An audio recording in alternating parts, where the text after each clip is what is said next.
Okay, this is our 5th day and we are going to check out now. As you know, we are back to Tbilisi and this is our room. Saying goodbye to it. Bye! And this is my outfit for today. Magja-jacket pa ako na red ulit.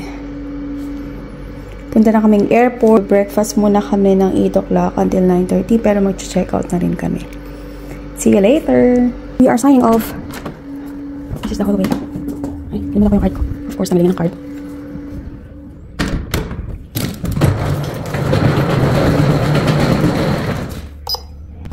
Second floor kami this time. Pero the first time napunta kami is 4th floor kami. Yan, ito na yung jacket ko. Malamig, hindi pwede ko ng jacket. So, ngayon pupunta na ako sa lobby.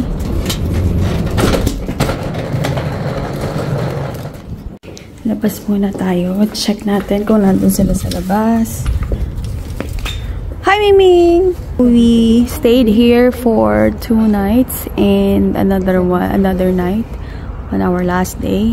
Dito kami na-stay sa Address Hotel. Okay naman siya. Hindi na kami nakapunta dun sa roof deck. Plano namin pumunta, kaya lang every time na dumarating kami pagod na, ayaw nang gumalaw. So, hindi na rin kami nakapag-check kung anong meron dun sa taas. Maliit lang naman siya, a decent place, decent room. Naging comfortable naman ang stay namin throughout our stay here in Tbilisi. So, pagkatapos namin maghintay ng konti dahil kailangan namin mag-wait dun sa opening ng buffet para sa breakfast. Magpupunta na sa breakfast. Ito ang kagustuhan ko sa ano nila. Hindi na tayo nakapunta sa rooftop terrace, mga rooms, and then lobby, tapos sa breakfast. May mga pangalan talaga siya. Ay, sorry. Kaya hindi ka maliligaw. Hindi naman. 8:30 eh. Meron pa tayo. Hi! Saan tayo ulit? Dito ulit? Okay. Sige. So, today's breakfast, I'll try porridge. Bing, pwedeng patry ako ng porridge. Kaya lang hindi ko kasi abot. Isang scoop lang. Wala mo. Oats to? Para oats? Konti lang. Isang scoop lang. Yan. I'll just try. Yan. Hercules porridge. Tignan natin kung anong lasa. Ano lang ako. Na-curious ako sa pangalan. Jam, peach jam, strawberry, peach, plum, pure honey, butter. So, I don't know.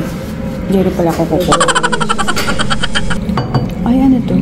Fish dumplings. Ah, ito yung ano nila. Try this one. Eggplant siguro to, no? Ito ay lugaw na kanin. Kanin kahit malambot, okay lang. Try natin yung ham nila. Siyempre, kukuha rin ako ulit. Ang sarap ito actually, kahit may balot pa siya. Okay. And then, syempre, ang ating egg. Masarap din sila magluto ng egg. Hindi ko talaga malaman kung paano niluluto ang masarap na egg. Pero masarap. Kaya marami akong kukunin.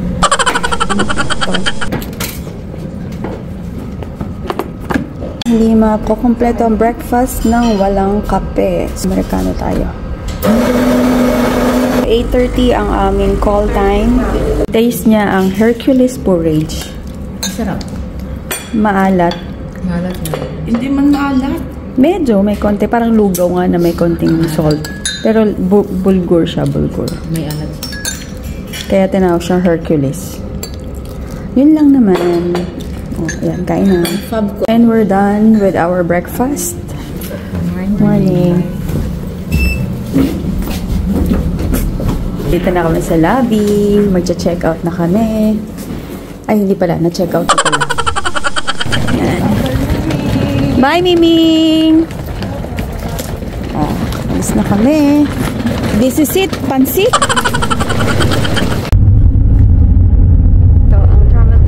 Going to airport daw ay 30 minutes lang. So 30 to 35 minutes. So just right on time lang para sa aming flight. Top 3 namin na best experience dito. Gandauris Ski Resort. Tapos yung Sevan Lake, yung sa monastery ng Sevan Lake. At saka yung pangatlo yung sa open cable car ng Armenia. So magtatapos. It's a wrap ng aming trip to Georgia and Armenia. Our next destination will be announced later. Charot. Hindi namin alam. It depends on the budget and depends on the availability of each other. So, bahala na si Batman kung saan kami dadalhin ng panahon at destiny. Charot, charot. It's 9:10. And yan, we are here in the departure area now. We are here in the departure area now, sabi ni Tiara. Shoota o may shoota. Ayun o. Ayan. Doon lang pala siya lang. Thank you. Thank you for watching. Don't miss the last episode of this trip as we journey back to Riyadh. Stay tuned for more exciting moments.